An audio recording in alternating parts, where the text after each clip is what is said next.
அப்புறமா இன்னொரு ஜென்பாத் வெஞ்சர்ஸ் நிறுவனத்தில் தெரியாத முதலீடுகள். இதே நிறுவனம் தான் உங்கள் ரஃபேல் கடிகாரத்திற்கான போலி பில்லை வழங்கியது. நோட் பண்ணிக்கோங்க. அடுத்து இவர் எடப்பாடி பழனிசாமியோட அபிமானிங்கிறதுனால இவர் என்னன்னா பாஜகவை டார்கெட் பண்றாரு. அவர் என்ன சொல்றாருன்னா, முதலில் உங்கள் கட்சிக்கு நன்றி சொல்ல வேண்டும். பெங்களூருவின் புறநகரங்களில் மேற்கத்திய அளவிலான ஆடம்பர வாழ்க்கையை கொண்டு வருவது நிச்சயமாக ஒரு துணிச்சலான முயற்சி.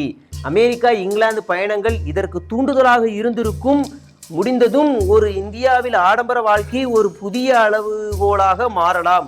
அப்போ கொஞ்ச நாள் 3 மாதம் ரெஸ்ட் எடுக்க போகிறோன்னு சொன்னதெல்லாம் இப்போ இதுக்கான வேலைகளாக கூட இருந்திருக்குமோ? இருக்கலாம்.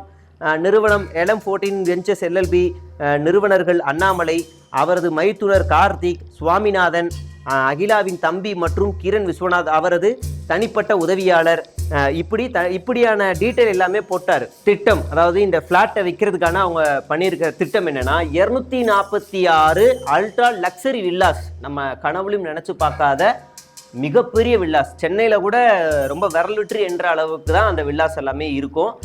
ரொம்ப பெரிய ரேரான வில்லாஸ். இதில் அவங்க பிரிக்கிறாங்க, கேட்டகரிஸாக பிரிக்கிறாங்க. அப்படின்னா ஹாரபாண்ட் அப்படின்ற 147 வில்லாஸ் இருக்குது. கவர்னஹள்ளி அப்படின்னா 57 வில்லாஸ் இருக்குது.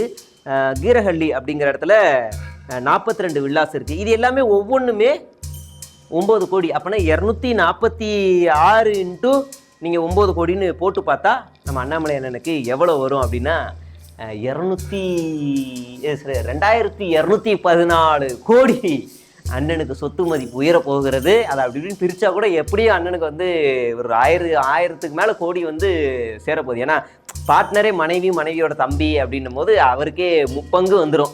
அதனால் அண்ணன் செட்டில் ஆயிடுவாருன்ற சந்தோஷம் இருக்குது.